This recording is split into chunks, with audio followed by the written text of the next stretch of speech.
on our way to Cades Cove, sort of a historical loop, which we'll ride on bicycles.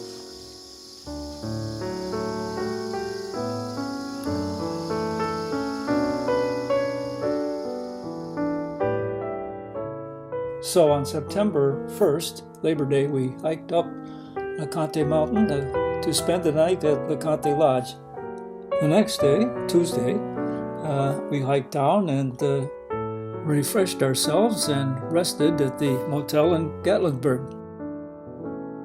Wednesday the 3rd, Janet Chisholm led us on a circuitous route west to a pleasant valley called Cades Cove. Cades Cove is a valley. Now, valleys are called coves here. It was settled and farmed by early pioneers who established homesteads here. Late in the last century, these homesteads were either abandoned or expropriated, but in any case, they're now encompassed by the national park, and they have been maintained as historical sites. After a delay from having to detour around a fallen tree, we come to Cades Cove and a place where we rent bikes. I guess we'll go over and rent our bikes, right? Yep, or get bicycle tires fixed. Oh, look at that, came right off the rim. Yep, so something bad's going on. Something not good at all. Checking out. It's just whatever you feel. I don't even look at numbers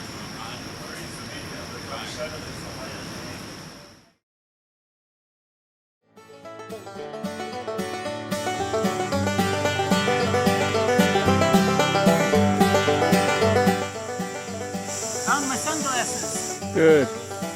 There's a paved road that makes an 11-mile circuit through Cades Cove, and it's closed for 2 hours every Saturday and Wednesday morning to give unimpeded access to cyclists.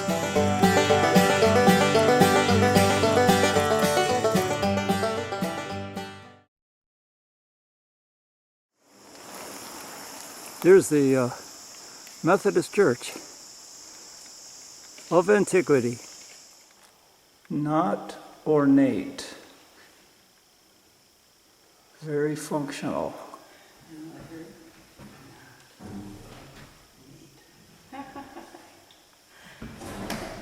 What did you hear, Chief?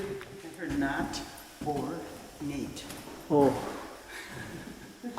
And the final resting place of various pioneering settlers in Cades Cove. So far as I can tell, no death date I've found in this cemetery here has been earlier than the 20th century, although many of them in the early 1900s.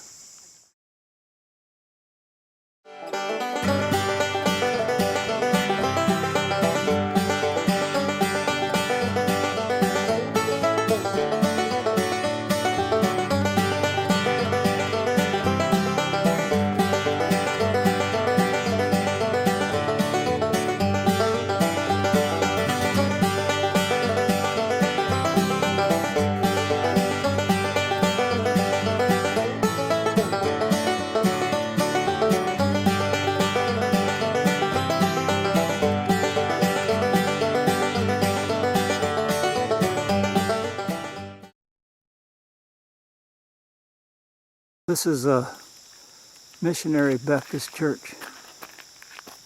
What about it, Frank? There's no information. I thought maybe there'd be a little information about the congregation. But what you were suspecting was what? In Bridgeport, the missionary Baptist was an African American congregation. Yeah. You think if it were, they'd say, oh, but there's a graveyard back here, we can look at that. And I didn't know whether by names, but there's no information in the building. I think Frank is beginning to think something's wrong with his bike. You warm enough? Getting there. Creases are Getting sweating. a little moist. You just never know where those little pores are, do you? Do you need a drink yet? You know, I might. I've got one right here. Yeah, that's for you though. No, you take it. I'm not going to drink it. Frank's bag.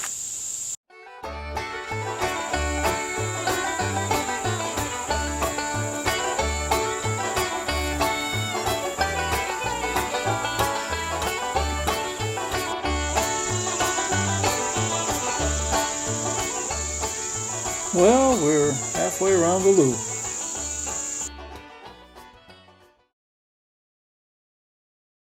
Oh, here's a farmer's house.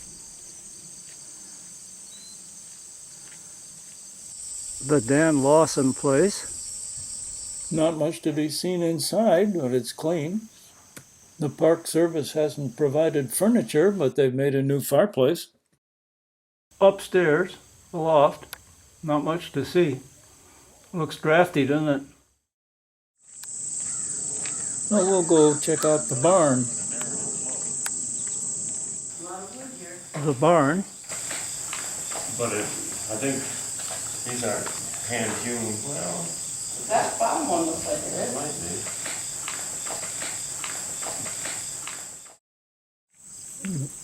be. Back to the bicycles. I think that's a corn crib.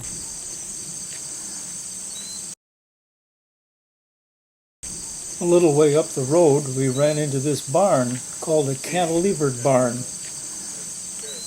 On a serious note, Frank, do you think they stored hay in there? No. I'm from the north. Oh, cows don't eat hay in the south? They pick it themselves.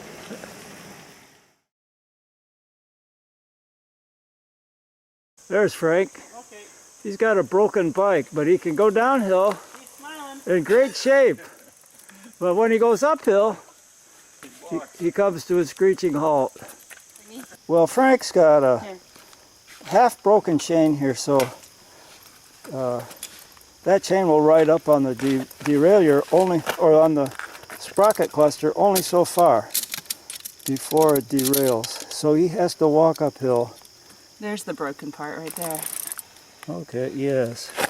How do you see that? It's the pop-up part. So It's that's come off the little button, Yeah, it Oh has. yeah. but I don't know how to make it go back.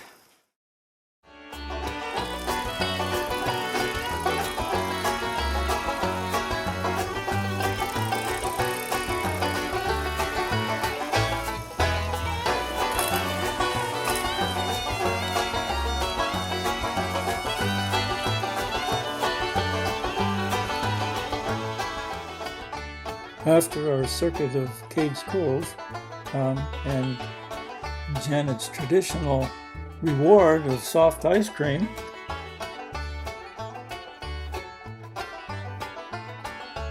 we went around again, this time by car, to stop and see a couple of notable sights.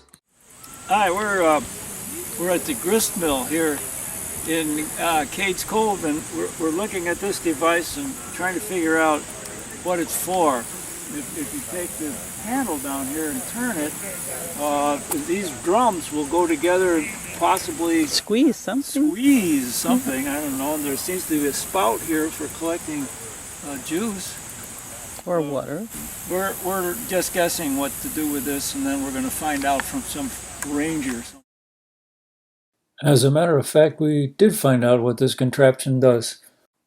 A mule pulls the arm around, and that powers those two drums which crush sorghum and extract its juice.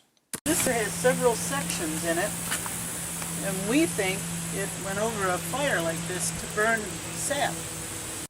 Right again. This kiln boils sorghum sap, and that makes sorghum syrup, sometimes in the South known as sorghum molasses. We're on the grounds of a working grist mill. There's the house, and you may hear the mill in the background. We'll go look at that. And there it is, the water wheel. Here's the flume leading to the mill.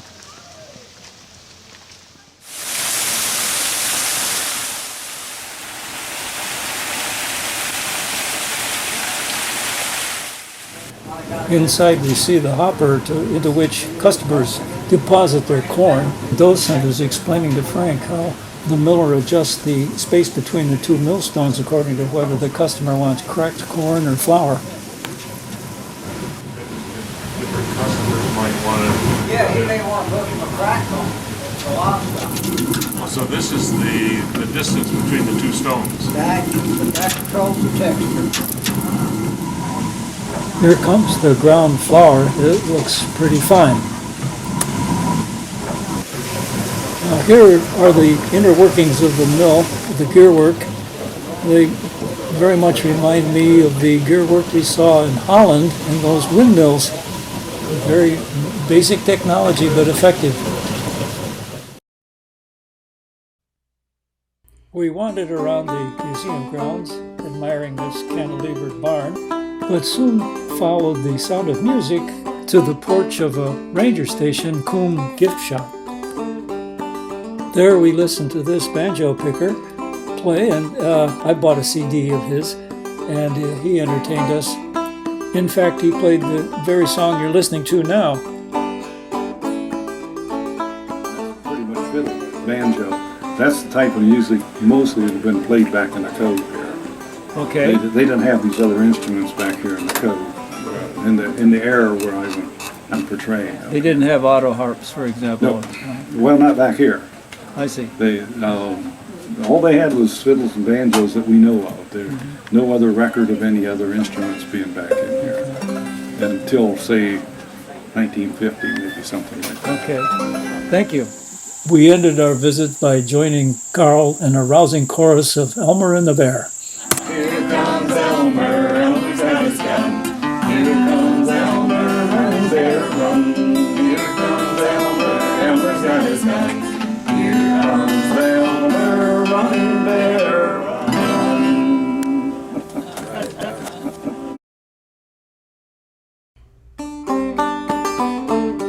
Cades Cove is a ghost town. Visitors get the sense that there were lives being lived here, but they're not being lived here now. And yet, I got the eerie feeling that I myself might have lived here in a prior existence.